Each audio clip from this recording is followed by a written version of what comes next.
Last session میں ہم نے جنت کی انٹری، جنت کا دخول، جنت میں داخل ہونے کے اعتبار سے کچھ احادیث ہم نے ذکر کی تھیں. تو جنت کیسی ہے اس کے متعلق جو ہے، جنت کے محلات کیسے ہیں، جنت کی نہریں کیسی ہیں، اور جنت کا دروازہ کیسا ہے، جنت کی نعمتیں ان جنرل کیسی ہیں، جو نبی علیہ الصلوۃ والسلام نے ہمیں اس بارے میں بتایا ہے اور جو قرآن میں آیا اس کو ہم انشاءاللہ پڑھیں گے. تو اس میں احادیث بہت زیادہ ہوں گی اور ایکسپلینیشن وغیرہ تھوڑی سی کم ہوگی، کیونکہ یہ بالکل واضح ہیں، سمپل احادیث ہیں. ٹھیک ہے، اور یہ ایک طریقے سے ہمارے لیے ریمائنڈر ہے تاکہ ہماری حرص اور بڑھ جائے جنت کے لیے. میں اصل میں اس ٹاپک کو اس لیے مؤخر کرنا چاہ رہا ہوں کیونکہ ہم ابھی جتنی پڑھ رہے ہیں نا جنت میں، مطلب all these rivers, these springs, water springs اور ٹریز، ساری حوریں، all of these things are material things in جنہ، اور ہم اس کے طلبگار ہیں. لیکن ایک چیز جو ہے جو کہ امٹیریل ہے، جو اللہ تعالیٰ کے چہرے کا دیدار ہے، اللہ کا ذکر ہے. تو میں پہلے چاہ رہا ہوں کہ دونوں چیزیں پڑھ لیں، یعنی وہ جو امٹیریل بلیسنگ ہے وہ بھی پڑھ لیں، اور پھر میں آپ کو بتاؤں کہ مٹیریل بلیسنگز کی ان نعمتوں کے کمپیریزن میں اس کی کیا حیثیت ہے. بہت بڑی بڑی نعمتیں ہیں، تبھی تو اللہ تعالیٰ نے ہمیں بتائی ہیں، لیکن اس لیے میں اس کو تھوڑا سا ڈیلے کرنا چاہ رہا ہوں. ٹھیک ہے. اچھا جناب، جنت کے دروازے جو ہیں، جنت کے دروازے کتنے ہیں؟ 8 دروازے ہیں. بعض نے فرمایا نہیں 8 نہیں ہے، 8 وہ ہیں جو کھولے جائیں گے ان لوگوں کے لیے کہ جو اچھے طریقے سے وضو کریں گے، اور وہ جو وضو کے بعد دعا پڑھتے ہیں، اشہد ان لا الہ الا اللہ وحدہ لا شریک لہ واشہد ان محمدا عبدہ ورسولہ. جو شخص اچھے طریقے سے وضو کرتا ہے اور یہ دعا پڑھتا ہے، اس کے لیے جنت کے 8 دروازے کھولے جائیں گے. اور اسی طرح جنت میں، ویسے صحیح قول تو جو اہل علم فرماتے ہیں وہ یہی ہے کہ جنت کے 8 دروازے ہیں، اور ہر دروازہ ایک الگ قسم کا دروازہ ہے. یعنی ہر دروازہ، کچھ ایسا دروازہ ہے جو مجاہدین کے لیے خاص ہے، کچھ ایسا دروازے ہیں جو روزہ رکھنے والوں کے لیے خاص ہیں جس کو باب الریان کہا جاتا ہے، کچھ ایسا دروازہ ہے جو کہ نمازیوں کے لیے خاص ہے. تو ابو بکر رضی اللہ تعالیٰ عنہ نے نبی علیہ الصلوۃ والسلام سے پوچھا کہ کوئی ایسا شخص ہے جو ان 8 دروازوں سے بلایا جائے؟ تو آپ صلی اللہ علیہ وسلم نے فرمایا کہ مجھے امید ہے کہ آپ ان میں سے ہوں گے. تو 8 دروازوں سے بلایا جانا، ہر دروازہ کیسا ہے، اس کی کیا خصوصیت ہے، واللہ عالم. لیکن اس سے یہ پتہ چلتا ہے کہ ایک انسان جو ہے وہ کسی ایک فیلڈ میں زیادہ اس کا انٹرسٹ ہوتا ہے اور زیادہ رغبت ہوتی ہے. کسی کی جہاد میں ہوتی ہے، کسی کے لیے روزے آسان ہوتے ہیں، کسی کے لیے نمازیں آسان ہوتی ہیں. تو ہر ایک کی اپنی ایک فضیلت ہے. ٹھیک ہے، یہ کہیں نہیں کہا گیا کہ جو روزے والا دروازہ ہے وہ جہاد فی سبیل اللہ والے دروازے سے زیادہ اچھا ہے.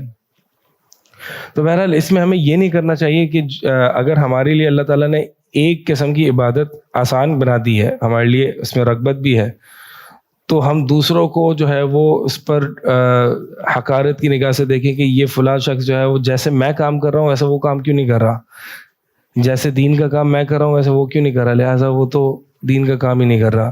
یہ جیسے میں عبادت کر رہا ہوں ویسے وہ کیوں نہیں کر رہا، لہٰذا وہ عبادت ہی نہیں کر رہا. عموماً ایسا لوگ اس طرح کے معاملات میں جو ہے وہ لڑتے رہتے ہیں ایک دوسرے سے.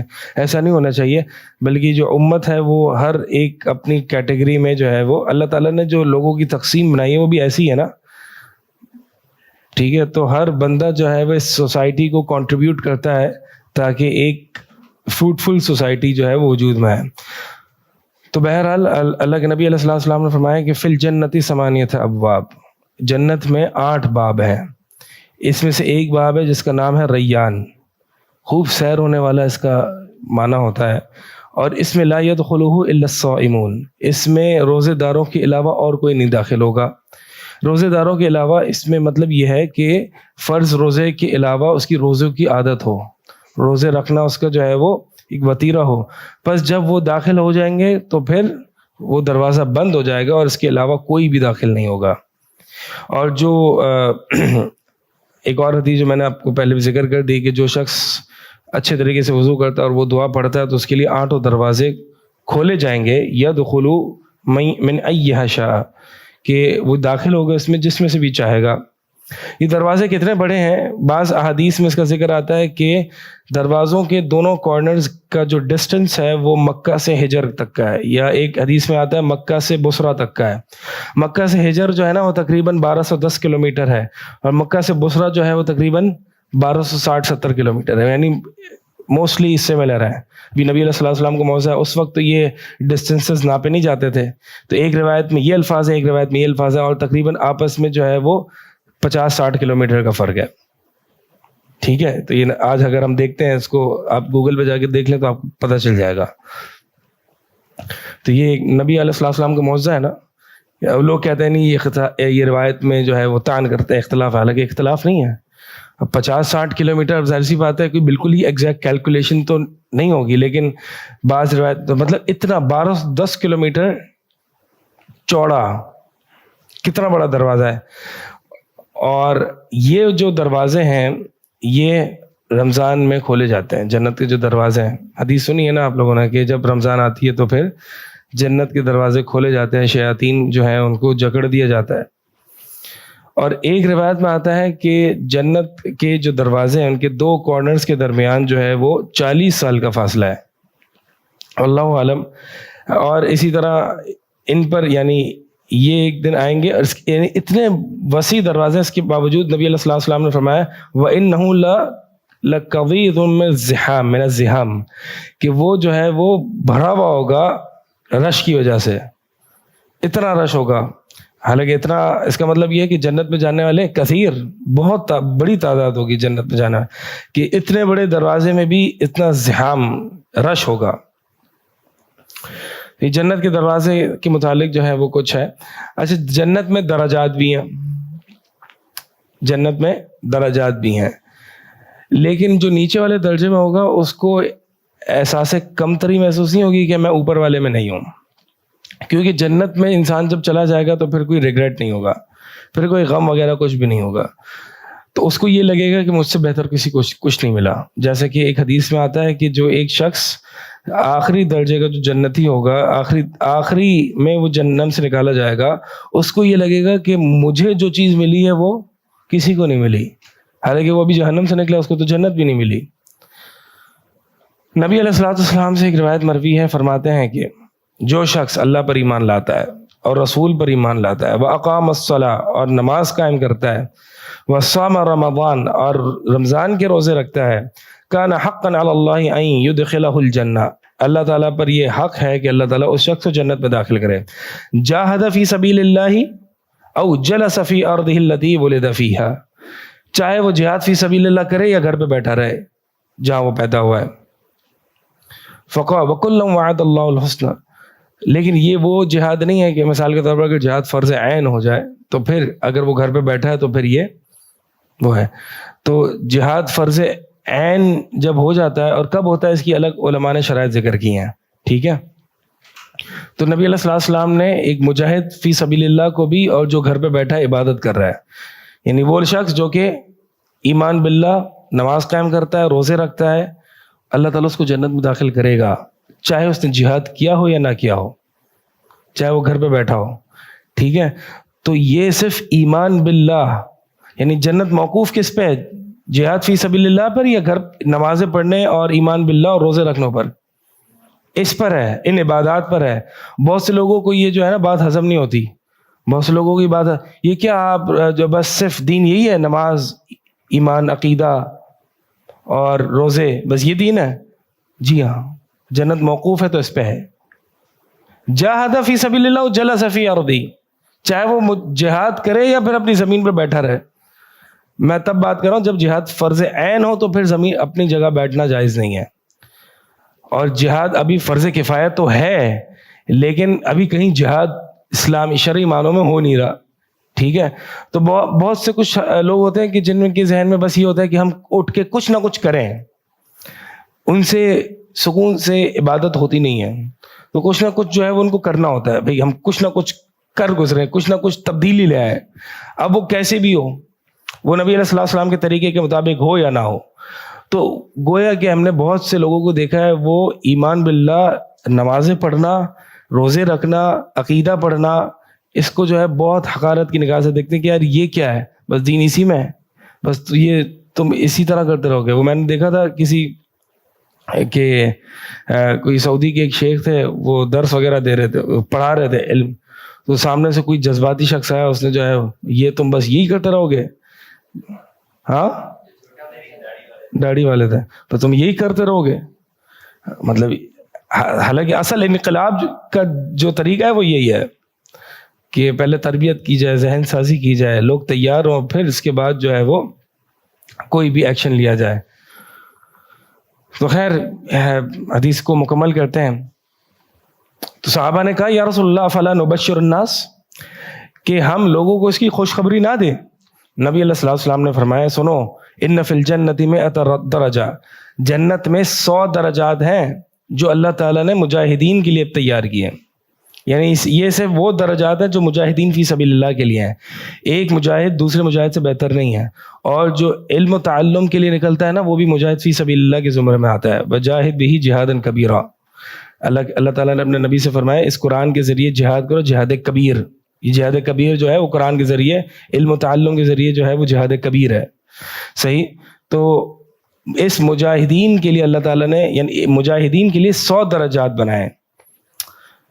ایک دو درجوں میں, 2 لیولز میں کتنا فاصلہ, کما بین السماء والارض, جیسے کہ آسمان اور زمین کے درمیان فاصلہ. یعنی 100 درجات صرف مجاہدین کے لیے ہیں, اور جنہوں نے جہاد نہیں کیا ان کے لیے کیا ہے, ان کے لیے ان 100 درجات سے ہٹ کر ہیں. یہ تو صرف مجاہدین کے لیے ہیں.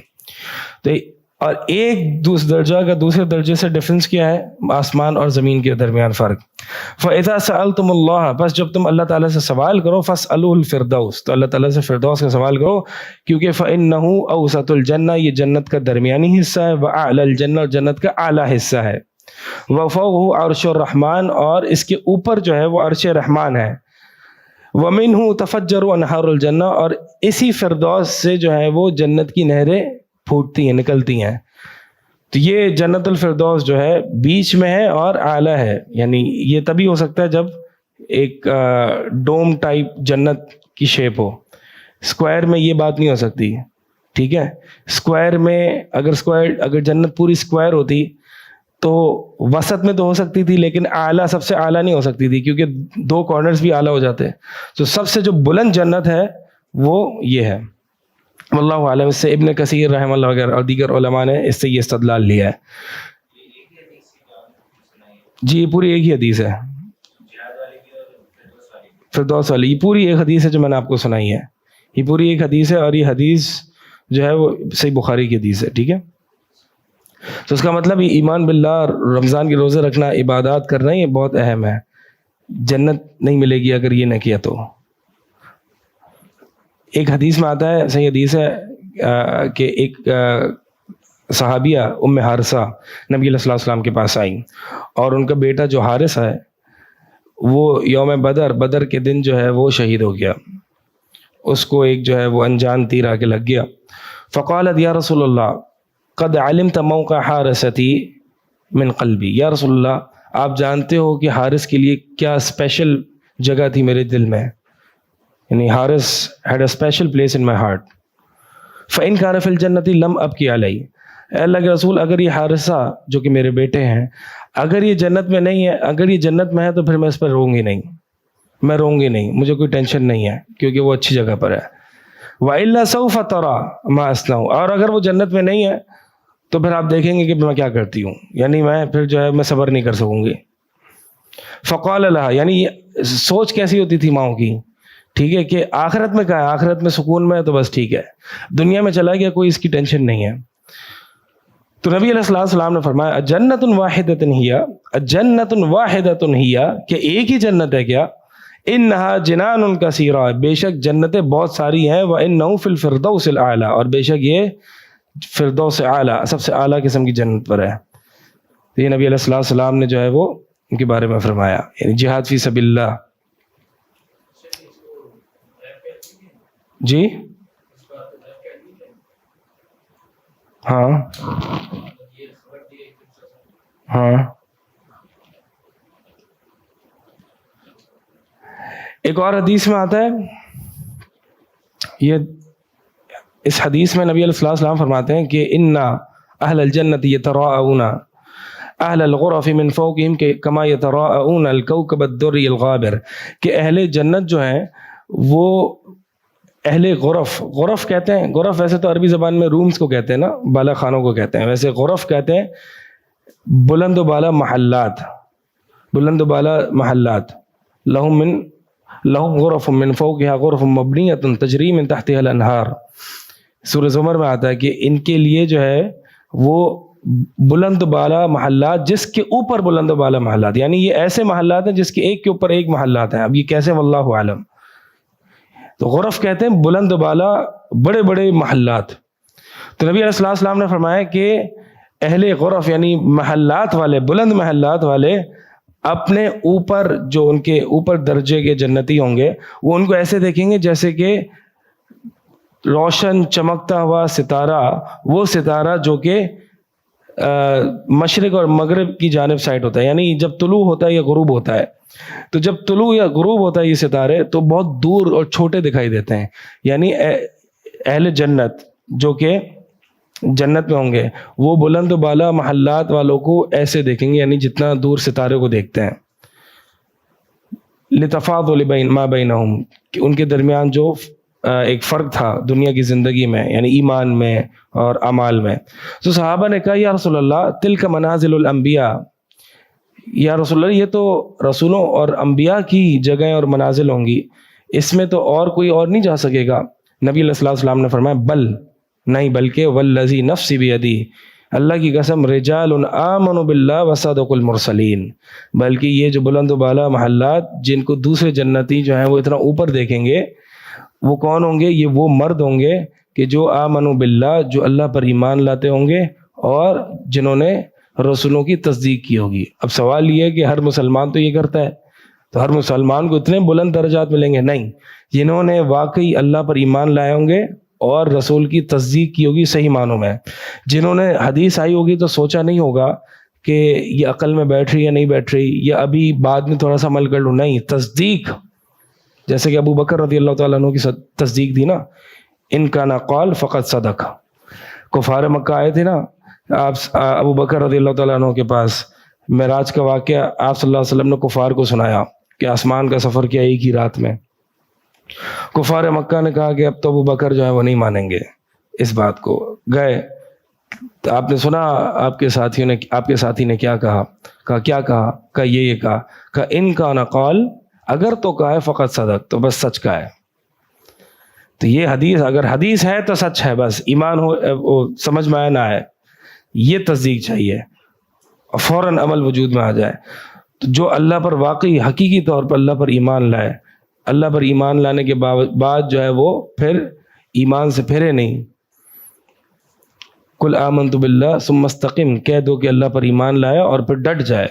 تو ایسا ایمان اور ایسی تصدیق چاہیے. تو یہ وہ لوگ ہوں گے جو کہ جن کو اولئک یجزون الغرفۃ بما صبروا، یہ وہ لوگ ہوں گے جن کو غرفہ، بلند و بالا ایک کے اوپر ایک محلات ملیں گے بسبب اس کے جو انہوں نے صبر کیا.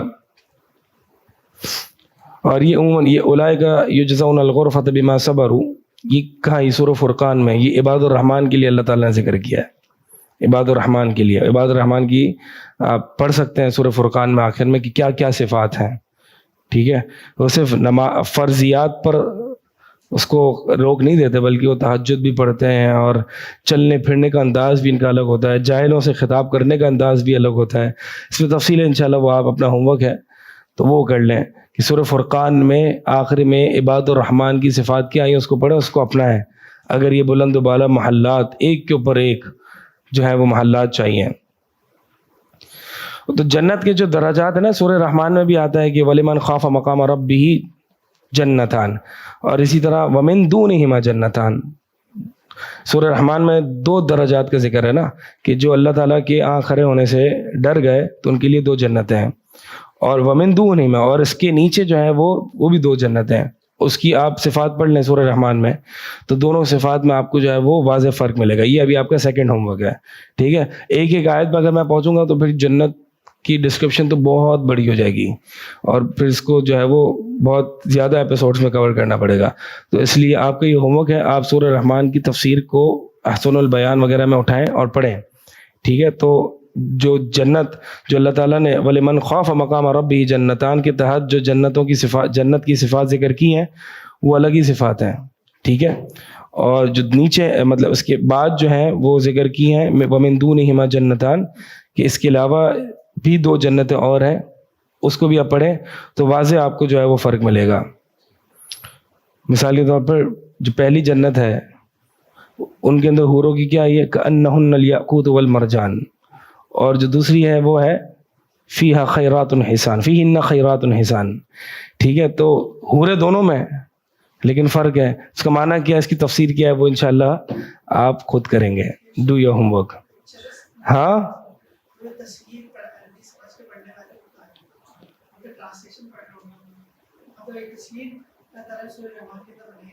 ہاں ٹرانسلیشن میں وہ سمجھ نہیں آئے گی جو اللہ تعالیٰ نے جنت میں صفات بیان کی ہیں. کیوں نہیں آئے گی؟ ہاں جیسے عربی میں آئے گی تو پھر عربی سیکھیں. نہیں لیکن اس کا ویٹ نہ کریں، یہ ہوم ورک کریں آپ. نبی علیہ السلام نے فرمایا جنتان من فضہ، 2 جنتیں ہیں سونے کی، آنیتہما وما فیہما، اس کے برتن وغیرہ بھی اور جو کچھ اس میں وہ سونے کا ہے. کیسی جنت ہوگی ہے. یہاں پہ آئی فون ایک گولڈ آ جاتا ہے تو لوگوں کی جو ہے وہ نیندیں خراب ہو جاتی ہیں کہ بھائی آئی فون گولڈ لے لیں. اس میں پوری جنت جو ہے وہ گولڈ کی ہوگی، ویسلز گولڈ کے، اور جو کچھ ہے اس میں گولڈ کے. وجنتان من ذہب آنیتہما وما فیہما، کہ ان کے یعنی 2 جنت ایسی ہوں گی جو کہ چاندی کی ہوں گی اور جو کچھ اس میں. تو بھائی جنت جو ہے وہ گولڈ کی چاہیے نا، تو ہم بیر منیمم پر کیوں اکتفا کریں؟ دنیا میں تو ہم بیر منیمم پر اکتفا نہیں کرتے. ایم فار دا ہائیسٹ، ٹھیک ہے. اچھی چیز لو، فردوس چاہیے تو اس سے کم کے لیے محنت کرو ہی نا، اور اللہ سے سوال بھی کرو تو فردوس کا ہی کرو.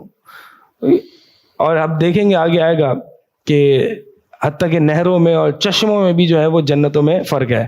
یعنی جو اونچے درجے کے جنتی ہیں ان کے چشمے اور نہریں کیسی ہوں گی، اور جو نیچے درجے کے جنتی ہیں ان کی چشمے اور نہریں کیسی ہوں گی. نیچے والوں کو کیسے پتا چلے گا کہ اوپر والوں کو؟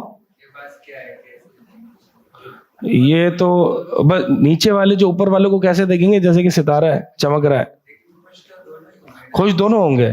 اس کو یہ ریگریٹ نہیں ہوگا کہ ایک جو نیچے لیول کا ہے اس کو یہ ریگریٹ نہیں ہوگا کہ میرے اوپر لیول کا جو جنتی ہے یار میں کاش تھوڑا سا عمل کر لیتا. نہیں، بس وہ ختم ہو جائے گا، وہ سیٹسفائیڈ ہوگا. وہ اللہ تعالیٰ یہ اللہ عالم، میرے علم میں نہیں ہے.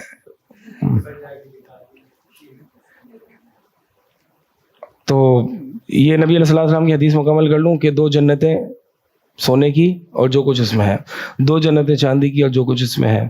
وما بین القوم وبین ان ينظروا الى ربهم الا رداء الكبرياء على وجهه في جنت عدن.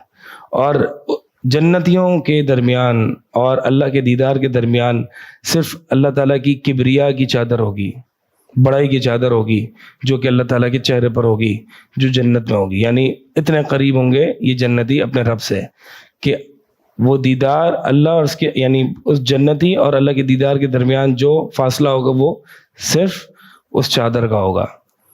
بہرحال اللہ کے چہرے کے دیدار کے متعلق جو ہے وہ انشاءاللہ آگے پڑھیں گے.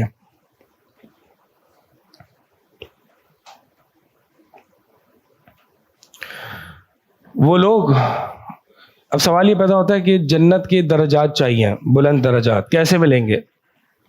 کیسے جنت کے بلند درجات ملیں گے، یا کون وہ لوگ ہیں جن کو جنت کے بلند درجات ملتے ہیں؟ تو پہلے تو وہ شہید ہے. نبی علیہ السلام نے فرمایا کہ افضل الشہداء الذین یقاتلون فی الصف الاول، بہترین شہداء وہ ہیں کہ جو پہلی صف میں قتال کرتے ہیں، جہاد کرتے ہیں. فلا، تو وہ جو ہے وہ اپنے چہرے کو موڑتے نہیں ہیں یہاں تک، یعنی فلا یلتفتوا، وہ اپنے چہرے کو پیچھے موڑتے نہیں ہیں یہاں تک کہ وہ قتل نہ کر دیے جائیں، پیچھے نہیں ہٹتے. اولئک یتلبطون فی الغرف العلی من الجنہ، یہ وہ لوگ ہیں کہ جو بلند و بالا محلات میں چلتے پھرتے ہیں جنت میں. آگے دیکھیں، یضحک اللہ یضحک الیہم ربک، ان کی طرف اللہ تعالیٰ دیکھ کے مسکراتا ہے. فَإِذَا ضَحِكَ رَبُّكَ إِلَىٰ عَبْدٍ فِي مَوْتٍ، پس اگر اللہ تعالیٰ کسی شخص پر کسی جگہ مسکرا دے فلا حساب علی، تو اس پر کوئی حساب نہیں. اللہ تعالیٰ ان شہداء کو دیکھ کے مسکراتا ہے، کتنی بڑی نعمت ہے. اور اسی طرح بلند درجات جنت کے اس شخص کے لیے بھی ہیں. صحیح مسلم کی حدیث ہے، ابو ہریرہ رضی اللہ تعالیٰ عنہ سے فرماتے ہیں کہ نبی علیہ الصلوۃ والسلام فرماتے ہیں الساعی علی الارملۃ والمسکین، کہ وہ شخص جو کہ بھاگ دوڑ کرنے والا، دیکھنے والا بیواؤں کو، مساکین کو، کل مجاہد فی سبیل اللہ. جہاد نہیں ہو رہا، جہاد میں اپرچونٹی، حصہ لینے کی اپرچونٹی نہیں مل رہی، اوکے ڈو دس. بیواؤں کو ڈھونڈیں، مساکین کو ڈھونڈیں. کون ہے؟ خود سے ڈھونڈیں، چل کے نہیں آئیں گے آپ کے پاس. یہ مساکین پتہ نہیں چلتے، چل کے نہیں آئیں گے. لوگوں کو بول کے رکھیں، لوگوں کو بتائیں، پوچھیں. ضروری نہیں ہے مساکین کو آپ نے بہت زیادہ مساکین کو کھانا کھلائیں گے تبھی آپ کا صدقہ ہو. ایک مسکین، ایک بیوہ، ضروری نہیں ہے اس بیوہ کو پورا ماہانہ خرچ دے دیا جائے، کچھ دے دیا جائے جو آپ کی استطاعت میں. صدقہ جو ہے وہ اللہ تعالیٰ یہ نہیں کوانٹٹی نہیں دیکھتا، پروپورشنیٹلی کوالٹی دیکھتا ہے. اللہ کے نبی صلی اللہ علیہ وسلم فرمایا کہ اپنے آپ کو آگ سے بچاؤ اگرچہ آدھی کھجور دے گی. ابو خیثمہ انصاری رضی اللہ تعالیٰ عنہ تھے نا، وہ ایک سا کھجور لے کے آیا صدقے کے طور پر، تو منافقین نے ان پر تان کیا کہ اللہ تعالیٰ کو اتنی سی کھجوروں کی ضرورت نہیں ہے. تو منافقین کا تو کام ہے ہر شخص میں، اور جو لوگ زیادہ مال لے کے آتے تو ان کہتے ہیں کہ یہ تو دیکھو دکھا رہا ہے، شو آف مار رہا ہے. تو منافقین تو کسی حال میں ہر طرح، یہ ایک نفاق کی علامت ہے کہ وہ بندہ جو ہے وہ ہر شخص پر، کسی کو نہیں چھوڑتا، علماء ہوں، دیندار ہوں، کوئی بھی شخص اس پر تان کرے گا. یہ نفاق کی علامت ہے. تو منافقین اس پر تان کیا. تو چھوٹا سا صدقہ بھی جو ہے نا اللہ تعالیٰ اس کو پالتا ہے، جیسے کہ تم میں سے کوئی گھوڑے کے بچے کو پالتا ہے، حتیٰ کہ وہ احد پہاڑ جتنا ہو جاتا ہے. چھوٹا سا صدقہ. تو یہ کبھی صدقہ کو یہ نہ سمجھو کہ یار میں اگر 200 روپے دوں گا تو میری تو طاقت ہی 200 روپے، تو لوگ کیا کہیں گے جس کو میں نے دیا ہے. وہ تانا دے، اس تانے کی فکر نہ کرنا. جس کے لیے آپ نے دیا ہے نا اس کو دیکھنا کہ اس اخلاص کے ساتھ میں نے دیا ہے. تو لہٰذا بیوہ اور مساکین کا ڈھونڈنے سے ملے گا. یہ وہ لوگ کہ ایک شخص جو ان کی خدمت کرنے والا، اور ان کے بارے میں السعی کے الفاظ آئے، یعنی ان کے بارے میں کوشش کرنے والا. کوشش کرنے والے سے مراد یہ ہے کہ ان کی ذرا دیکھ بھال کرنے والا. جیسے کہ ابو بکر اور عمر بن خطاب رضی اللہ، وہ ان کے بارے میں آتا ہے جب وہ خلیفہ راشد تھے، وہ بیواؤں کے گھر پہ جاتے تھے خود. تو وہ کیا، کل مجاہد فی سبیل اللہ، وہ مجاہد فی سبیل اللہ کی طرح ہے. وکل قائم لا یفتر، وہ ایسا شخص کی طرح ہے جو کہ قیام اللیل کر رہا ہے، جو کہ ناگا نہیں کرتا، روز قیام اللیل کرتا ہے. وکالصائم لا یفطر، اور وہ اس روزے دار کی طرح ہے کہ جو کبھی افطار نہیں کرتا. آپ دیکھ رہے ہیں کس درجے تک پہنچ رہا ہے یہ بندہ کہ جو اس طرح کا چیریٹی ورک کر رہا ہے. کبھی بھی ایک شخص جو کہ اس طرح کا کام کر رہا ہے اس کو کبھی بھی حقارت کی نگاہ سے نہ دیکھیں. یہ ایک مجاہد فی سبیل اللہ کے درجے پر ہے. ٹھیک ہے. اور یہ جو ہے اس کے لیے محنت لگتی ہے، ڈھونڈنا پڑتا ہے، کوشش کرنی پڑتی ہے، تحقیق کرنی پڑتی ہے، یہ ساری چیزیں کرنی پڑتی ہیں، تبھی یہ جنت کے درجات ملتے ہیں. تو یہ جو ہے اس کو جنت کے درجات مل جاتے ہیں. اسی طرح یتیم کی کفالت کے بارے میں نبی علیہ الصلوۃ والسلام نے فرمایا کہ کافل الیتیم لہو او لغیرہ، کہ جو یتیم کا کفالت کرنے والا ہے، چاہے وہ اس کا قریبی رشتہ دار ہو یا اس کے علاوہ کوئی انجان ہو، میں اور وہ کہاتین فی الجنہ، میں اور وہ جنت میں اس طرح ہوں گے. نبی علیہ الصلوۃ والسلام تو سب سے اوپر ہوں گے. تو یتیم کی کفالت جو ہے وہ آپ کو نبی علیہ الصلوۃ والسلام کے ساتھ جنت میں کر دے گا. کفالت یعنی اس کی دیکھ بھال اپنے مال میں سے، یا وہ اگر اس کے پاس مال ہے تو اس کے مال میں سے. ٹھیک ہے. یعنی جو اس کے ورث یعنی وارث بنا ہے مال کا، اس کے مال میں سے. یتیم کو ڈھونڈیں، یتیم کی کفالت کریں. ٹھیک ہے. اس کے لیے بہت اجر ہے. مدارس میں جائیں، پوچھیں بھائی یہاں پہ کوئی یتیم بچہ پڑھتا ہے، ٹھیک ہے، مہینے کا خرچ میں اٹھاؤں گا اس کا. اور یتیم کی کفالت میں ایک مطلب یہ بھی آتا ہے کہ اس کے ساتھ اس کی دیکھ بھال کریں. ایسا نہیں بس آپ نے ٹھیک ہے یہ یتیم کا خرچ دے دیا اور جی بس چل رہا ہے. ٹھیک ہے یہ فضیلت تو ہے اس کی، لیکن اس کو ذرا دیکھیں، ٹائم اسپینڈ کریں. ہر چیز کے لیے ٹائم لگتا ہے. مقصد یہ ہے ایسا نہ کریں کسی آرگنائزیشن کو دے دیا جو یتیم کی کفالت کرے، جی بھی ہو گیا. تو بہرحال ہو سکتا ہے اللہ تعالیٰ کی فضیلت سے انکار، اللہ تعالیٰ کی جو وسعت رحمت اور فضیلت ہے اس سے انکار نہیں ہو سکتا، اس کو فضیلت مل جائے. لیکن یہ جو درجات ہے نا، اس میں السعی کے الفاظ ہے نا، کوشش کرنے والا. السعی کا مطلب، سعیہ کا مطلب ہے کوشش کرنا، محنت کرنا. تو خود دیکھیں اس کو، ٹھیک ہے. یتیم کون ہوتا ہے شریعت کی نظر میں؟ یتیم وہ ہوتا ہے کہ جو بلوغت سے پہلے جس کے والد انتقال کر گئے. بلوغت سے پہلے جس کے والد انتقال کر گئے وہ یتیم ہے. تو نبی علیہ السلام کے ساتھ قافل یتیم کی کفالت کرنے والا ایسا ہوگا. اور اپنی اولاد کو بھی نیک بنائے. آپ میں سے کسی کی اولاد کا بیوی بھی نہیں ہے میرے خیال میں، شادی شدہ بھی نہیں ہے نا؟ تو بہرحال انشاءاللہ شادی کریں تو نیک صالح عورت سے کریں تاکہ اولاد نیک ہو. اور اولاد نیک ہوگی تو اپنے والدین کے لیے دعا کرے گی. جنت میں ایک شخص کا درجہ بلند ہوتا جائے گا، وہ لیول اپ ہوتا جائے گا. اس کو سمجھ نہیں آ رہا میں اتنا اوپر کیوں جا رہا ہوں. کہا جائے گا کہ وہ پوچھے گا یہ کس لیے؟ کہا جائے گا کہ تیری اولاد تیرے لیے دعا کرتی تھی. مرنے کے بعد نہیں، یوم قیامہ. مرنے کے بعد جو جنت میں جاتے ہیں نا وہ شہداء ہیں، وہ شہداء ہیں. باقی تو جو نیک لوگ ہیں جو شہداء نہیں ہیں ان کی تو قبر میں ان کو دکھایا جاتا ہے. روحوں کا ایک ہو سکتا ہے سیر ہو، لیکن وہ مستقل ان کی ڈیسٹینیشن وہ نہیں ہوتی جو بعد میں ہوتی، جو کہ شہداء کی ہوتی ہے. وہ تو سب رنگ کے پرندوں میں گھوم رہے ہوتے ہیں جنت میں. تو شہداء کے ساتھ کا یہ اعزاز ہے. اور اسی طرح جو سورہ یاسین میں صاحب یاسین آتا ہے، قیل ادخلوا الجنہ قال یا ربی قال یا لیت قومی یعلمون، تو اس کو بھی کہا گیا کہ تو جنت میں داخل ہو جا. ٹھیک ہے. تو کچھ کے بارے میں آ سکتا ہے، لیکن ڈیفالٹ اصل یہی ہے کہ ایک شخص جو کہ نیک حالت میں فوت ہوا ہے اور اللہ کی اطاعت اور دینداری پہ فوت ہوا ہے، توحید پر فوت ہوا ہے، تو اس کو جنت دکھائی جاتی قبر میں. جنت دکھائی جاتی اس کا مطلب جنت میں داخل نہیں ہوا ابھی تک. ٹھیک ہے. لیکن شہداء جو ہے نا وہ جنت میں داخل ہو جاتے ہیں قیامت سے پہلے. کس کے لیے؟ آسمان کے دروازے کھولے جاتے ہیں. روح کی جب پرواز ہوتی ہے، جب روح نکالی جاتی ہے تو آسمان کے دروازے کھولے جاتے ہیں. ہاں یہ وہی بتا رہا ہوں کہ کچھ کے بارے میں اگر ایسی فضیلت آئی ہے تو ٹھیک ہے، لیکن عموم نہیں ہے. جنرل رولنگ یہ نہیں ہے کہ مرنے کے بعد انسان جنت میں جائے. تو فرمایا کہ بھئی یہ ہاں پرندے کے پیٹوں میں جو ہے وہ شہداء کی روحیں ہوتی ہیں. اچھا، تو ان سے پوچھا جاتا ہے کہ یہ جنت میں بلندی، یہ درجات کیسے مل رہے ہیں؟ تو یقول، تو اسے کہا جاتا ہے کہ باستغفار ولدک لک، کہ تیرے بیٹے نے یا تیری اولاد نے یا تیری بیٹی نے تیرے لیے استغفار کیا ہے، اس لیے تجھے جو ہے وہ جنت میں بلند درجہ ملا ہے. جنت کی مٹی کیسی ہوگی؟ جنت کی مٹی ہوگی، نبی علیہ السلام فرماتے ہیں، صحیح مسلم کی روایت ہے، مسند احمد میں بھی یہ روایت موجود ہے، ہی درمکۃ بیضاء مسک خالص، یہ باریک سفید باریک فائن ڈیلیکیٹ فائن سفید خالص کستوری کی مٹی ہوگی، کی طرح ہوگی.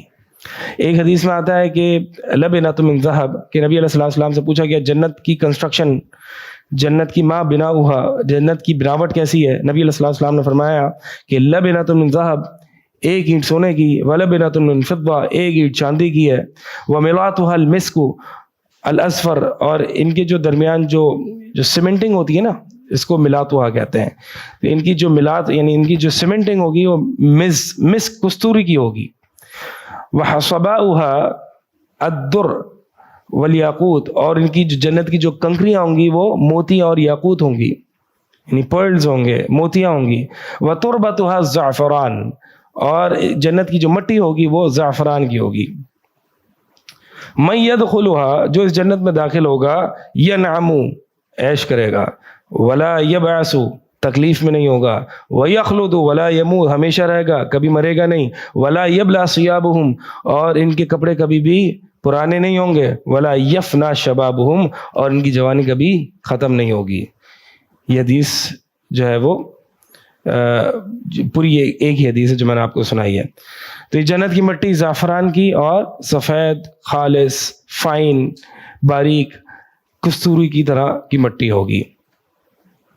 جنت کی نہریں، جنت کی نہریں جو ہیں وہ کیسی ہوں گی؟ سورہ محمد میں اس کا ذکر آتا ہے، ٹھیک ہے، سورہ محمد میں اس کا ذکر آتا ہے کہ جنت کی نہریں 4 ہوں گی. نہریں کس کو کہتے ہیں؟ کہ جو ریورز کو کہتے ہیں نہریں. تو جنت میں نہریں بھی ہوں گی، جنت میں سمندر بھی ہوں گے، بحر کے بھی الفاظ آتے ہیں. تو یہ جو بحر ہیں، بحر 4 طرح کے ہوں گے. سمندر، شراب کا سمندر، اور شہد کا سمندر، اور دودھ کا سمندر، اور پانی کا سمندر.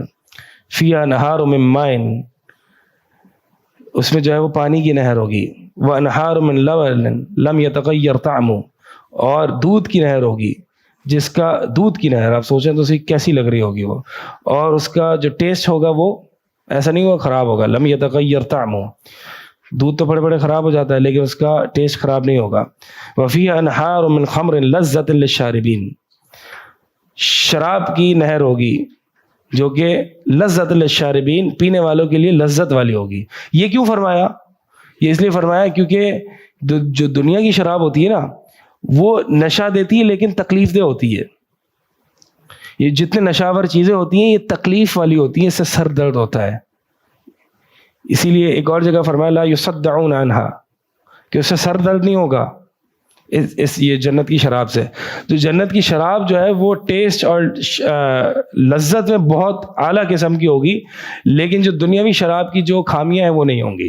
سر کا درد ہو گیا، عجیب سی جسم تھکاوٹ اور یہ ساری چیزیں، یہ نہیں ہوگی. ٹھیک ہے.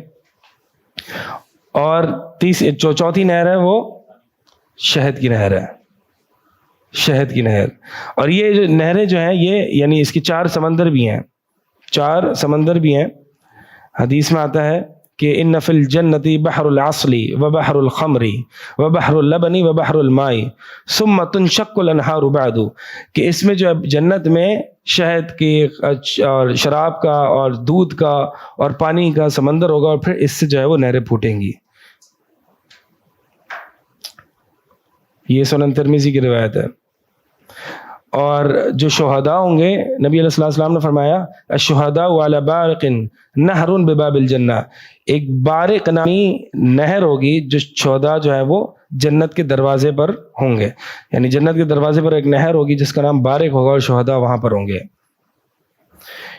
یخرج علیہم رزقهم من الجنۃ بکرۃ وعشیہ، اس میں سے جو ہے وہ جنتیوں کے لیے، ان لوگوں کے لیے رزق نکلے گا صبح شام. تو یہ اب دیکھیں ایک حدیث میں یہ آ رہا ہے کہ وہ جنت کے دروازے پر ہوں گے اور اس نہر سے جو ہے وہ لطف اندوز ہو رہے ہوں گے. کون؟ شہداء. جنت کے چشمے، چشمے کس کو کہتے ہیں؟ سپرنگز، واٹر سپرنگز جو ہوتی ہیں نا، یعنی یہ جو واٹر سپرنگز کیا ہوتی ہیں؟ جو کہ پہاڑوں کے اندر سے جو پانی نکلتا ہے نا اوپر جو جمتا ہے اور پھر اس سے جو ہے وہ نہریں نکلتی ہیں. تو یہ چشمے یہ ہوتے ہیں، ٹھیک ہے، جو زمین سے نکلتے ہیں اور چشمہ پورا بن جاتا ہے، یہ واٹر سپرنگز کہلاتے ہیں. ان المتقین فی جنات وعیون، جو متقین ہوں گے وہ جنتوں میں اور چشموں میں ہوں گے. یعنی یہ الفاظ بتا رہے ہیں کہ مطلب فل عیاشی ہوگی. فی جنات وعیون، جنت میں ہوں گے اور چشموں میں ہوں گے. ان المتقین فی ظلال وعیون، سائے میں ہوں گے اور چشموں میں ہوں گے. تو یہ قرآن میں کئی جگہ ذکر آتا ہے. البتہ جنت میں جو چشمے ہوں گے وہ کس طرح کے ہوں گے کہ سورہ دہر میں آتا ہے ان الابرار یشربون من کأس کان مزاجها کافورا. ابرار جو ہوں گے نا، نیک لوگ، وہ کیا؟ وہ کاس کہتے ہیں شراب کے جام. خالی پیالوں کو یا خالی جام کو کاس نہیں کہا جاتا، کاس کہا جاتا ہے چھلکتے ہوئے بھرے ہوئے شراب سے جام.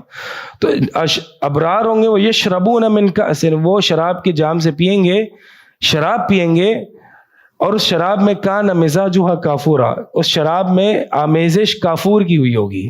یہ جو فلیورنگ ہوگی، اور ایک طریقے سے اس کو آمیزش کہتے ہیں نا، اس کو فلیورنگ ہوئی ہوگی کس سے؟ کافور سے. کافور ایک پودا ہے، ایک خوشبودار پودا ہے جس کی تاثیر ٹھنڈی ہوتی ہے. یہ ٹھنڈی نوعیت کی کول قسم کی شراب ہوگی. اور یہ کافور کیا ہے؟ عین یشرب بہا عباد اللہ یفجرونہا تفجیرا. یہ کافور جو ہے یہ وہ چشمہ ہے کہ جس سے اللہ کے بندے ڈائریکٹ پئیں گے. یعنی ابرار کیا کریں گے؟ ابرار شراب پئیں گے جس میں فلیورنگ کافور کی ہوگی، اور جو عباد اللہ ہے نا وہ ڈائریکٹ کافور سے پئیں گے. عین یشرب بہا عباد اللہ. تو اس کا مطلب وہ مکس شراب پئیں گے, یعنی وہ جو ابرار ہوں گے, جو نیک لوگ ہوں گے, وہ ایسی شراب پئیں گے جس میں کافور کی فلیورنگ ہوگی. لیکن جو عباد اللہ ہے, جو اونچے درجے کے ہیں, جن کا لیول ہی کلاس کا ہائی کلاس لیول ہے, وہ کیا, وہ ڈائریکٹ کافور سے پئیں گے. ان کا الگ چشمہ ہوگا, ٹھیک ہے, ان کی یہ ایسا نہیں ہوگا, ان کے لیے فلیورنگ ہوگی, ان کے پاس جو ہے وہ چشمہ ہوگا, اب چاہے وہ ڈائریکٹ اس سے پئیں. یفجرونہا تفجیرا, اور یہ کیا کریں گے, یہ بہا کے لے جائیں گے جہاں سے چاہیں گے, اس نہر کی شاخ کو جہاں لے جانا چاہیں گے لے جائیں گے. تو ان کے ہاتھ میں ہے نا, ان کے پاس ہی پوری یہ نہریں. اللہ اکبر. عین تسنیم بھی ہے, سورہ مطففین میں اس کا ذکر آتا ہے, جو رحیق مختوم ہے, کہ یسقون من رحیق مختوم. یہ جو رحیق مختوم کیا ہے, یہ ہے خالص شراب جس کو کہا جاتا ہے, خالص شراب. تو ان کو جو ہے وہ خالص شراب پلائی جائے گی. مختوم, رحیق کہتے ہیں خالص شراب, مختوم یعنی جو سیلڈ ہوگی. سیل کس کی ہوگی, ختامہ مسک, اس کی سیل جو ہوگی وہ کستوری کی ہوگی. یا پھر اس کا ایک معنی مفسرین نے یہ بھی کیا ہے, ختامہ مسک یعنی اس کا جو ختام یعنی جو آخری جو گھونٹ ہوگا وہ کستوری کی خوشبو کی طرح ہوگا, یا کستوری کی خوشبو ہوگی. دنیا کی شراب میں جو آخری گھونٹ اور آخری شراب بچ جاتی ہے نا, اسے الٹیاں ہوتی ہیں لوگوں کو, بدبو آتی ہے, کڑوی ہوتی ہے. تو اس کے مقابلے میں اللہ تعالیٰ نے فرمایا کہ اس کا پہلا سپ بھی مطلب بہترین قسم کا پہلا سپ ہے, اور آخری سپ بھی جو ہے وہ بس پیتے جاؤ, ٹھیک ہے. تو ختامہ مسک, اور ایک معنی یہ ہے کہ اس کی جو سیل ہوگی وہ کستوری کی ہوگی. وفی ذالک فلیتنافس المتنافسون, بس اس میں دوڑ لگانی ہے, یہ چیز چاہیے, ٹھیک ہے. ومزاجہ من تسنیم, اس رحیق مختوم کی جو آمیزش ہوگی وہ کس سے ہوگی, تسنیم. یہ تسنیم بھی ایک چشمہ ہے, اور تسنیم جو ہے باب تفعیل ہے نا, سنما یسنم تسنیم. سنما کہتے ہیں ارتفع, یعنی جو بلند سے آئے. تو یعنی یہ چشمہ بلند ہوگا, اور اس سے وہ بلند سے پانی گر رہا ہوگا, اور اس شراب میں جو ہے اس کی آمیزش ہوگی. لیکن عین یشرب بہا المقربون, یہ جو تسنیم ہوگی, مقربون جو ہوں گے اس چشمے سے ڈائریکٹ پئیں گے. اب درجات سمجھ میں آ رہے ہیں کہ ہر چیز میں جو ہے نا وہ اپڈیٹ ہے, ہر چیز میں اس کو آمیزش مل رہی ہے, اس کو پورا چشمہ مل رہا ہے. یسقون فیہا کأسا کان مزاجها زنجبیلا عینا فیہا تسمی سلسبیلا. تو اس کو یہ بھی جو زنجبیل ہے یہ ایک ادرک نما فلیورنگ ہے, ٹھیک ہے. تو ان کو اس میں شراب دی جائے گی جس میں ادرک نما جو ہے وہ فلیورنگ ہوگی. عرب جو ہے وہ ادرک اور سونٹ قسم کی شراب بناتے تھے, یہ گرم تاثیر والی شراب ہے. کافور کی جو شراب ہے وہ ٹھنڈی تاثیر ہے, ادرک والی شراب ہے وہ گرم تاثیر ہے. تو جو ہے وہ یسقون فیہا کأسا کان مزاجها زنجبیلا, اور یہ جو زنجبیل ہے یہ بھی چشمہ ہے, ایسا چشمہ فیہا تسمی سلسبیلا, جس کو سلسبیل کہا جاتا ہے. سلسبیل اس لیے کہا جاتا ہے کیونکہ یہ آسانی سے اتر جانے والی, اور یعنی یہ حلق سے اتر جانے والی ہے, اور آسانی سے بہنے والی ہے, بہتی ہوئی شراب ہے, بہتا ہوا چشمہ ہے, اور تابع ہونے والا ہے, یعنی جہاں اس کو انسان چاہے گا وہاں لے جائے گا. تو یہ کچھ جو ہے وہ چشموں کے بارے میں ذکر ہے. اب آخری بات ہم ذکر کرتے ہیں جنت کے محلات. جنت کے محلات کیسے ہیں؟ جنت کے محلات جیسے کہ میں نے آپ کو بتایا کہ سورہ زمر کی آیت ہے کہ لہم غرف من فوقہا غرف مبنیۃ تجری من تحتہا الانہار, کہ ان کے لیے بلند و بالا محلات ہیں, ایک کے اوپر ایک, جن کے نیچے سے نہریں بہتی ہیں. اور نبی علیہ السلام نے فرمایا کہ ان فی الجنت غرفا, کہ جنت میں محلات ہیں کہ جس کا ظاہری حصہ باطن سے دیکھے گا, باطن کا ظاہر سے دیکھے گا. یعنی اندر سے جو اس محلات کے اندر ہوں گے وہ باہر کو دیکھ لیں گے, اور باہر والے لوگ اندر کو دیکھیں گے. یعنی اس کا مطلب یہ کہ یہ محلات جو ہوں گے بڑے صاف شفاف, کرسٹل کلیئر, شیشے کے بنے ہوئے یا کوئی یاقوت یا پرلز کے بنے ہوئے کوئی محلات ہوں گے, کہ بالکل صاف شفاف کرسٹل کلیئر جو ہوں گے. اچھا, یہ محلات کس کو ملیں گے؟ اعدہ اللہ, اللہ تعالیٰ نے یہ محلات تیار کیے ہیں کن لوگوں کے لیے؟ لمن اطعم الطعام, کہ جو کھانا کھلاتا ہے. وَأَلَانَ الْكَلَامِ باتوں میں نرمی کرتا ہے. وَتَابَعَ الصِّيَامَ وَفِي رِوَایَةٍ وَدَاوَمَ الصِّيَامَ یعنی وہ روزے رکھتا ہے پے در پے. وَصَلَّى بِاللَّيْلِ وَالنَّاسُ نِيَامٌ اور وہ رات کی نماز پڑھتا ہے اس حال میں کہ لوگ سو رہے ہوتے ہیں. تو یہ غرف جو چاہیے نا جن کو ان کے لیے کھانا کھلانا ہے, بات چیت میں اخلاق اچھے ہونے چاہیے, روزے رکھنے اور قیام اللیل پڑھنی, تو ان کے لیے جو ہے وہ ہے. اور یہ جو محلات ہوں گے, یہ ایک تو محلات ہوں گے غرف, اور پھر خیمے بھی ہوں گے. حدیث میں آتا ہے, بلکہ قرآن میں آتا ہے حور مقصورات فی الخیام, خیمے بھی ہوں گے. اب وہ خیمے جو ہے حور مقصورات فی الخیام یعنی وہ حوریں جو کہ خیموں میں روکی ہوئی ہوں گی. نہیں, مقصورات فی الخیام خاص ہے, خیمے میں, خیموں میں روکی ہوئی ہوں گی. یہ کیسے خیمے ہوں گے, حدیث میں اس کا ذکر آتا ہے.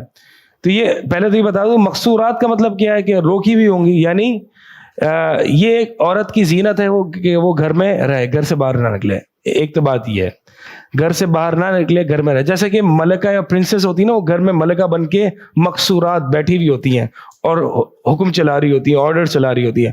اس کو باہر نکل کے گروسری لینے نہیں جانا ہوتا, ٹھیک ہے, وہ بس آرڈر چلاتی ہے, وہ گھر کی ملکہ بن کے بیٹھی ہوتی ہے. تو یہ اس کی زینت ہے عورت کی کہ گھر میں بیٹھی رہے. تو حور مقصورات فی الخیام یعنی وہ صرف اپنے شوہروں کے لیے بنی ہوئی ہے نا, تو وہ بھی جو ہے وہ مقصور ہوں گی, روکی ہوئی ہوں گی ان خیموں میں.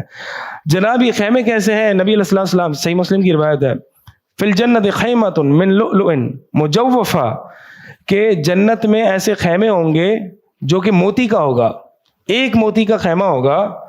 اور مجوفہ کہتے ہیں کہ جس کا بیچ کا حصہ جو ہے وہ بڑا وسیع ہوگا, ایک موتی کا خیمہ ہوگا, ٹھیک ہے. موتی کتنی بڑی ہوگی, اور اس کی جو چوڑائی وہ 60 میلا, اس کی جو چوڑائی ہوگی وہ 60 میل ہوگی.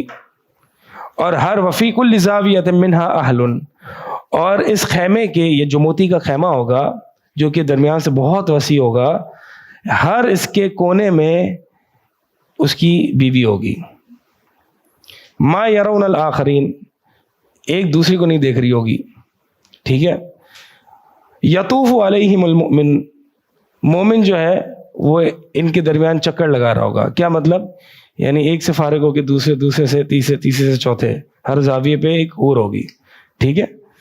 تو یطوفو کا مطلب جو ہے وہ جمع ہے, جمع.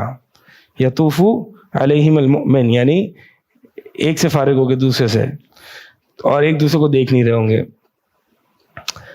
تو یہ خیمے ہوگا, خیمے بھی ہوں گے, بلند و بالا محلات بھی ہوں گے. ایسے ہی مسلم کی ایک روایت ہے, نبی علیہ السلام فرماتے ہیں کہ ابو ہریرہ فرماتے ہیں کہ نبی علیہ السلام کے پاس ایک مرتبہ جبریل آئے اور کہتے ہیں یا رسول اللہ ہذہ خدیجہ, کہ یہ خدیجہ ہیں آپ کے پاس آ رہی ہیں.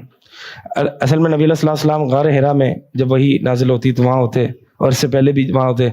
تو ان کی زوجہ ام المؤمنین خدیجہ رضی اللہ تعالیٰ عنہ ان کی خدمت کیا کرتی تھی, ان کے لیے کھانا وغیرہ لے کے آتی تھی, سالن لے کے آتی تھی, ان کی خدمت کرتی تھی.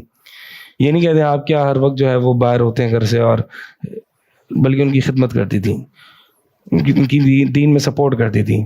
تو جبریل آئے نبی علیہ السلام کے پاس اور کہا کہ ہذہ خدیجہ, یہ خدیجہ ہے. قد اتت معها اناء فیہ ادام و طعام, یہ آ رہی ہیں آپ کے پاس اور ان کے پاس برتن ہے جس میں کھانے کا سامان ہے اور سالن بھی ہے.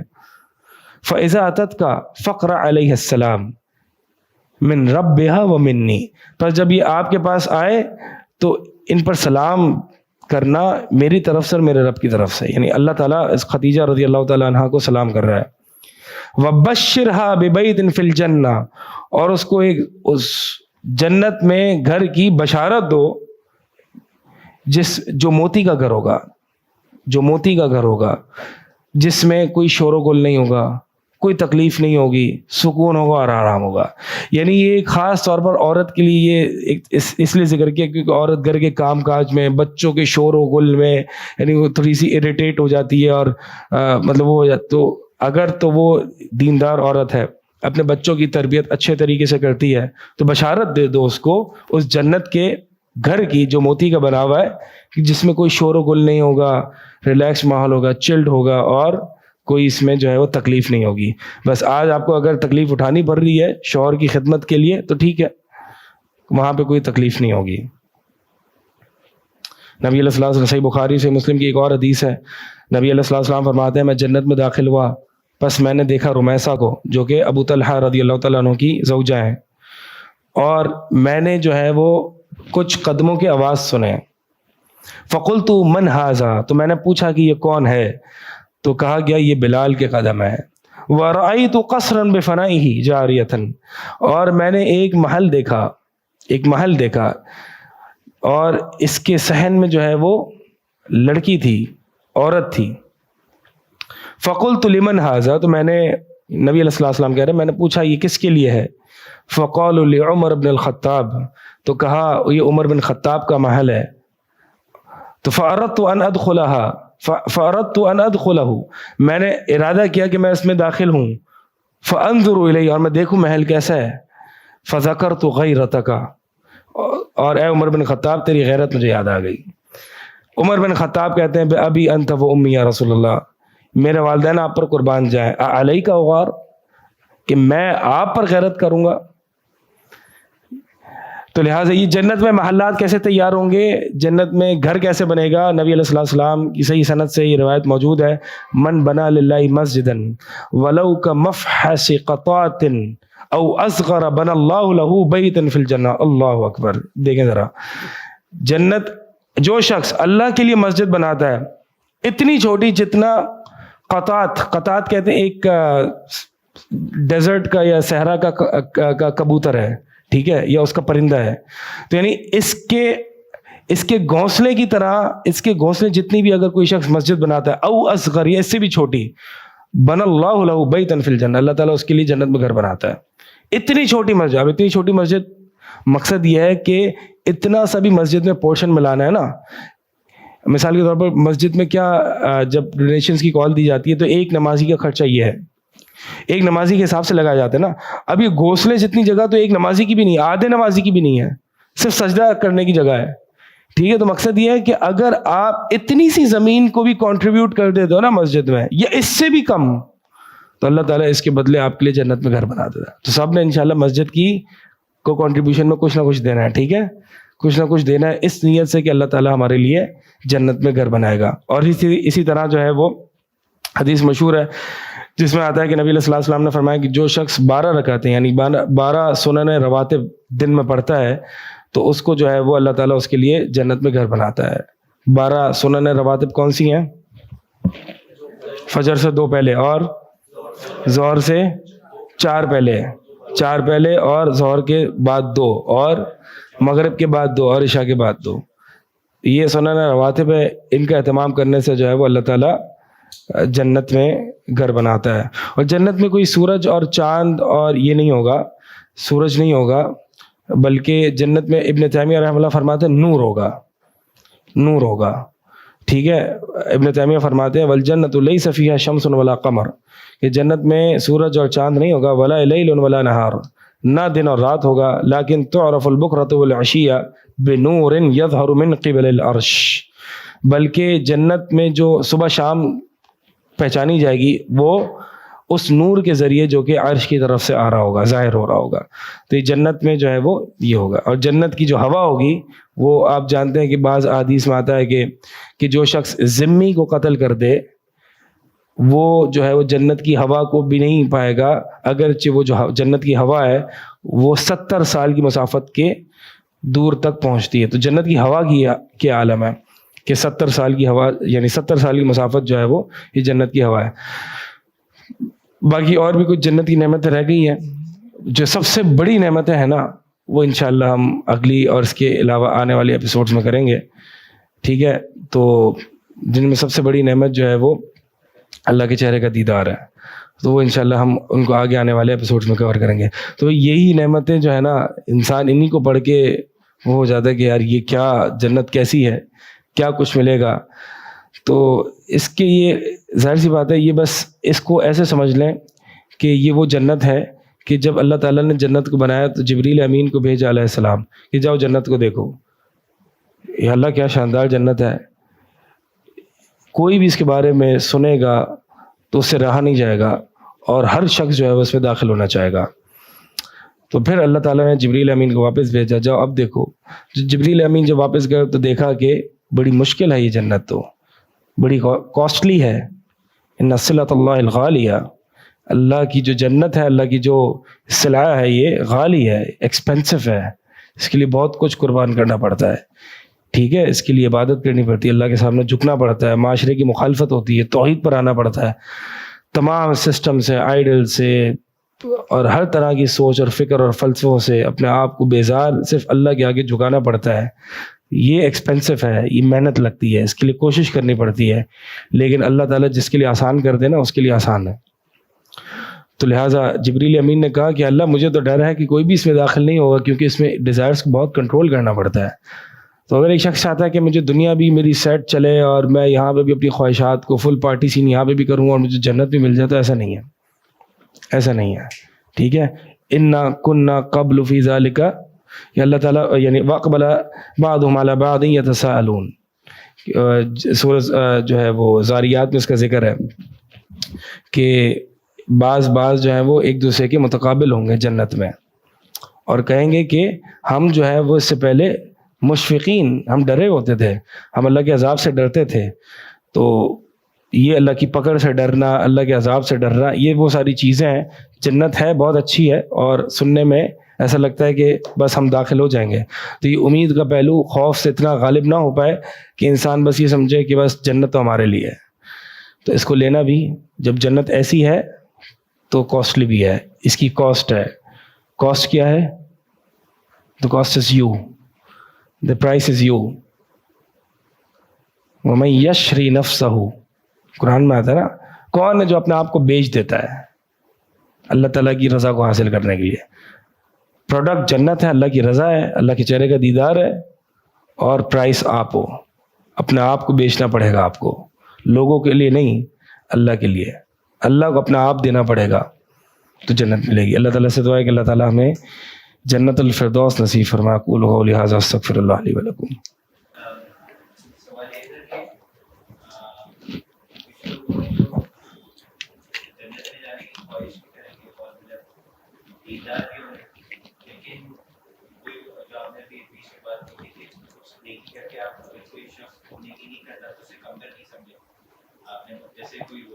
یعنی آپ کی والی نیکی نہیں کرتا تو اس کو کمتر نہ سمجھیں.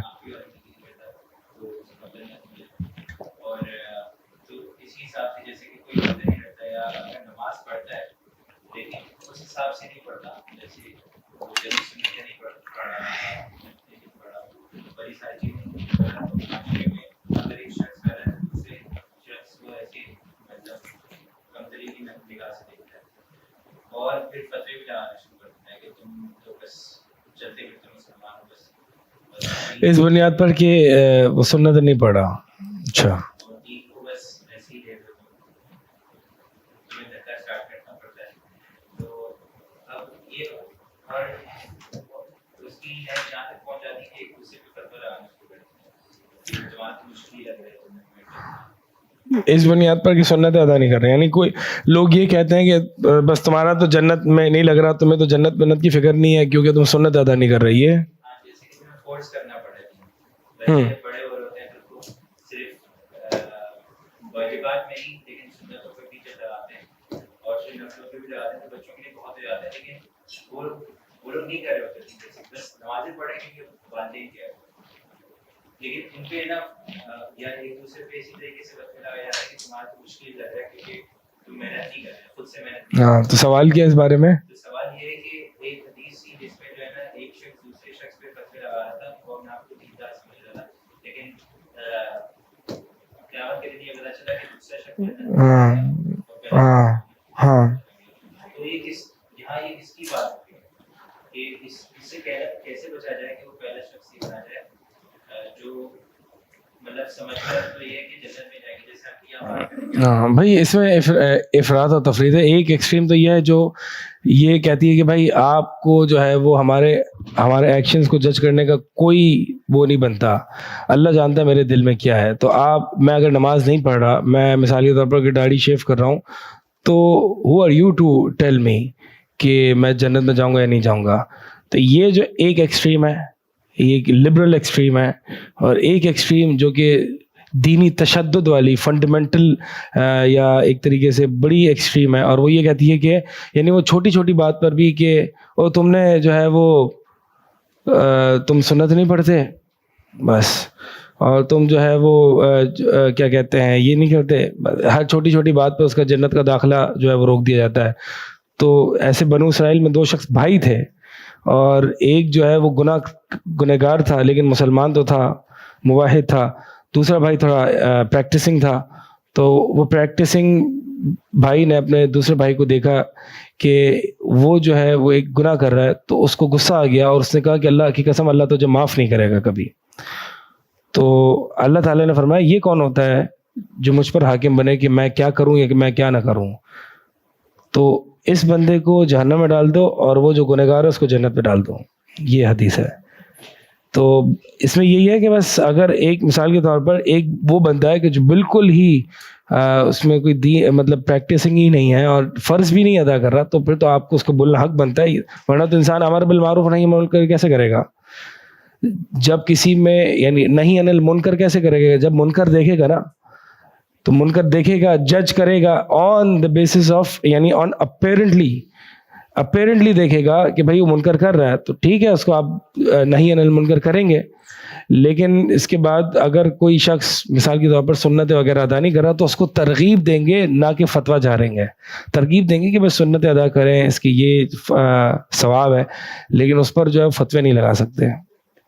شیخ جیسا آپ نے بتایا کہ جنت میں جو ہے ایک طریقے سے حوریں ہوں گی اور ایک طریقے سے تعلق قائم ہوگا, تو جنت میں بھی کیا اولاد کا سلسلہ جاری رہے گا؟ حدیث سے کوئی ملتا ہے؟ جنت میں اولاد کا سلسلہ سنا ہے میں نے, پتہ نہیں, واللہ عالم, میرے علم میں نہیں ہے. حوریں مل رہی کافی نہیں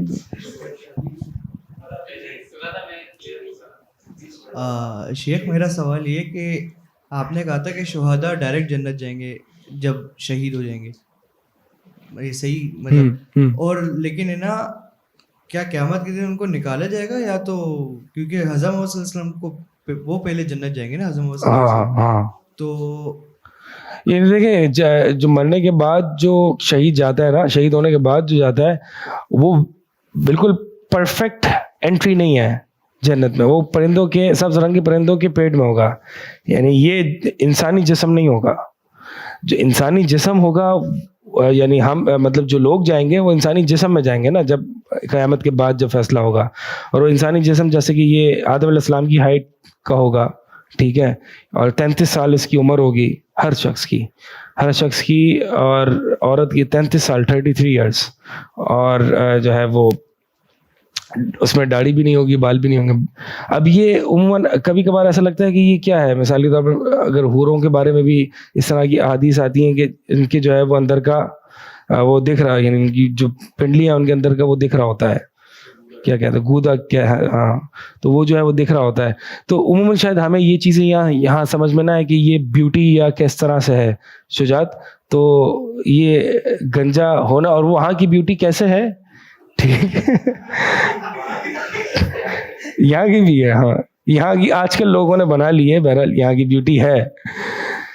Anyway, بات یہ کر رہا ہوں کہ یہ کچھ ایسی چیزیں ہیں کہ جو ہمیں وہاں پہ جا کے ہی سمجھ میں آئیں گی کہ یہ کیا ہے, کس طرح سے بیوٹی ہے, ٹھیک ہے. تو یہ کچھ چیزیں ہمیں وہاں پہ جا کے سمجھ میں آئیں گی. آپ کا بہرحال یہ تو بات ایک ٹینجنٹ کے طور پر نکل آئی, لیکن آپ کا سوال آنسر ہو گیا کہ مقصد یہ ہے کہ وہ جو شہداء جو قیامت سے پہلے جنت میں داخل ہوں گے وہ لیول آف انٹری الگ ہوگا, اور جو قیامت کے بعد جو داخل ہوں گے وہ الگ چیز ہوگی. البتہ جو ہے وہ جب سور میں پھونکا جائے گا تو دوبارہ سب قبروں سے اٹھیں گے. تو ایسا نہیں ہے کہ جنت میں جو ہوں گے وہ جنت سے نکالے جائیں گے, بلکہ روح جو ہے وہ دوبارہ اس کا اعادہ کیا جائے گا, واللہ عالم. کیونکہ نبی علیہ السلام پر بھی اللہ کے نبی علیہ السلام فرماتے ہیں نا کہ جب فزع اکبر, یہ بڑی گھبراہٹ والے دن جو ہے, جب مجھے بھی ہوش آئے گا تو میں اٹھوں گا تو میں دیکھوں گا کہ میں موسیٰ علیہ السلام کے سامنے ہوں. موسیٰ علیہ السلام جو ہے وہ عرش کا ایک پائے پہ جو ہے وہ لپٹے ہوئے ہوں گے, پکڑے ہوئے ہوں گے. میں نہیں جانتا موسیٰ علیہ السلام کو یہ بے ہوشی طاری ہوئی یا پھر وہ کوہ طور پر جو ہے وہ ان کو بے ہوشی ملی تھی, اسی سے ان کو کمپنسیٹ کر دیا ہے. تو نبی علیہ الصلوۃ والسلام بھی جو ہے وہ اٹھیں گے. تو اس کا مطلب یہ ہے کہ شہداء تو بالاولیٰ پھر جو ہے وہ اٹھیں گے. تو قیامت کے وقت جو ہے وہ سب کل من علیہا فان ویبقی وجہ ربک ذو الجلال والاکرام, ہر چیز فانی ہو جائے گی, اللہ تعالیٰ کی ذات باقی رہے گی, اللہ تعالیٰ کا چہرہ باقی رہے گا. جی ہاں, ذمی کیا ہوتا ہے؟ ذمی وہ ہوتا ہے کہ جو آپ کے اسلامک رول کے انڈر رہتا ہے اور آپ اس کو سیکیورٹی دیتے ہیں کہ آپ کو کوئی کچھ نہیں کہے گا, ٹھیک ہے, اور وہ جزیہ دیتا ہے, جزیہ کے بدلے ہم اس کو ایک سیکیورٹی پرووائڈ کرتے ہیں. معاہد جو ہوتا ہے وہ ہوتا ہے کہ جس سے آپ اگریمنٹ کرتے ہیں, وہ اسلامک رول کے انڈر نہیں ہے, لیکن جس سے آپ اگریمنٹ کرتے ہیں کہ نو وار فار ایگزامپل 5 years اور 10 years, تو وہ معاہد ہے جس سے اگریمنٹ میں ہوتے ہیں, صلح میں ہوتے ہیں, ہاں پیس ٹریٹی ہوتی ہے, ٹھیک ہے. لیکن ذمی جو ہوتا ہے وہ آپ کے مسلم رول کے انڈر ہوتا ہے اور وہ ٹیکس پے کرتا ہے مسلمانوں کو. ہمارے ہاں تو ہم ہی ٹیکس پے کر رہے ہوتے ہیں, لیکن بہرحال اسلامک رول میں جو ہوتا ہے وہ نان مسلمس ٹیکس پے کرتے ہیں. ہاں, وہ جزیہ دیتا ہے اور ہم زکوٰۃ دیتے ہیں. جی ہاں. اگر انسان ایک مطلب 4 میڈن عورت سے شادی کرتا ہے اور 4 میڈن یعنی کسی مطلب اس کی کسی سے پہلے شادی نہیں ہوئی ہو, اور مطلب پھر وہ مطلب مر جاتا ہے, تو چاروں بیویاں اس کے ساتھ ہوں گی کہ جنت میں؟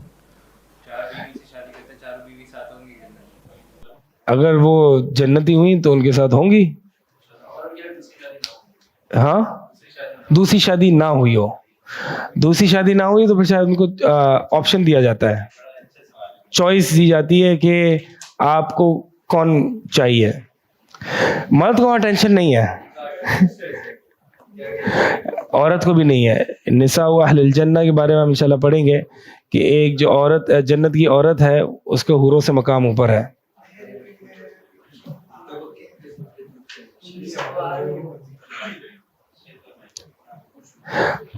اب یہ سوال کیا جاتا ہے عموماً کہ بھائی یہ عورتوں مردوں کے لیے اتنی ساری حوریں اور اتنی ساری میڈنز آف جنہ ہیں, عورت کے لیے کیوں نہیں ہے؟ تو بات یہ ہے کہ عورت اس کی ڈیزائر بھی نہیں رکھتی, ٹھیک ہے. عورت کی فطرت اور مرد کی فطرت میں زمین آسمان کا فرق ہے. یعنی یہ ملٹیپلسٹی جو ہے نا, یہ مرد کی فطرت ہے, عورت کی فطرت میں ملٹیپلسٹی نہیں ہے, ٹھیک ہے. یعنی اس کو زیادہ یہ پسند ہے کہ میرا ایک ہو بنسبت کہ بہت سارے ہوں. یہ پرومسکیوٹی جو ہے نا, یہ صرف مغرب میں ہی پسند کی جاتی ہے اس طرح کی حرکتیں. باقی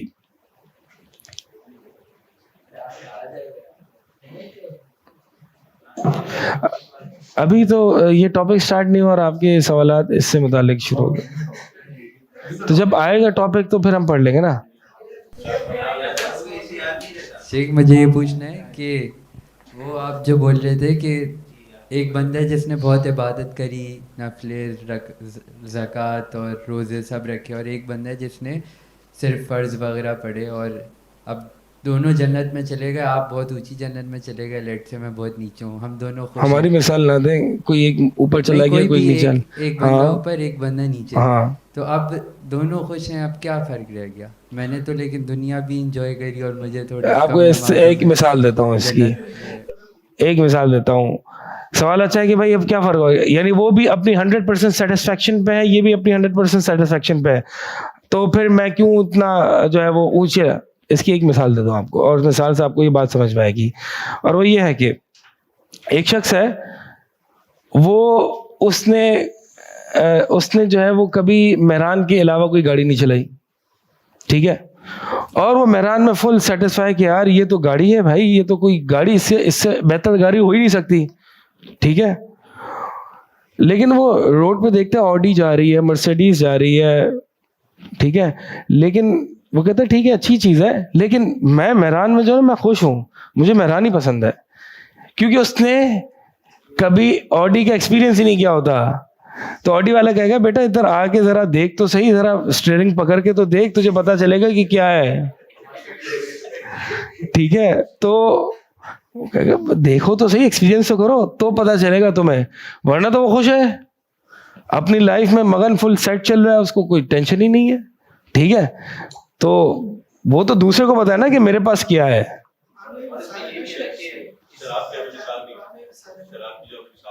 ہاں,